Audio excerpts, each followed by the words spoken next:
কংগ্রেসের প্রতিবাদ সভাতে সাংবাদিকদের হেনস্থা, মারতে উদ্ধত তৃণমূল কর্মীরা।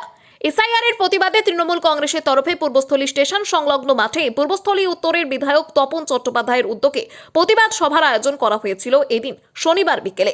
সভার প্রধান বক্তা হিসেবে উপস্থিত ছিলেন পঞ্চায়েত মন্ত্রী প্রদীপ মজুমদার।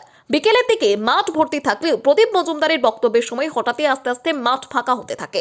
একটা টাইমে কিছু মানুষকে নিয়ে তিনি বক্তব্য চালিয়ে যেতে থাকেন মন্ত্রী প্রদীপ মজুমদার। সংবাদ মাধ্যম সেই ছবি তুলতে গেলে আটকায় তৃণমূল কংগ্রেসের কর্মীরা। মুছে দেওয়া হয় সেই ভিডিও। হেনস্থা করা হয় এক মহিলা সাংবাদিক সহ আরো সাংবাদিকদের। কেন ফাঁকা মাঠের ছবি তোলা হবে এই প্রশ্ন করতে থাকেন তৃণমূল কংগ্রেসের কর্মীরা। ঘটনাস্থলে হাজির হন বিধায়ক তপন চট্টোপাধ্যায়। বিধায়কের সহযোগিতায় কোনো ক্রমে এলাকা ছাড়তে পারে সাংবাদিকরা।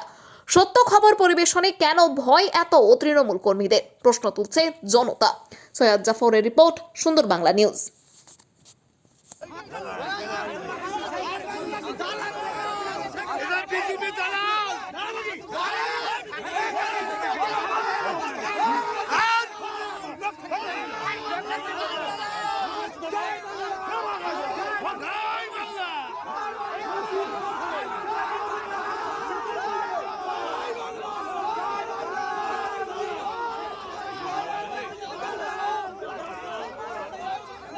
কর্মীদের কাছে ছিল, তারা মিলিয়ে দেখেছেন এক একটা বুথে প্রায় 30 থেকে 80 জনের নাম পোর্টালে তোলা হয়নি।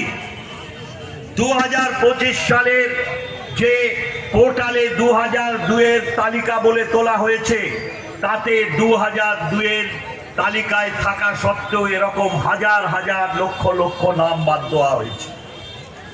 কারণ কি, 2002 এর তালিকা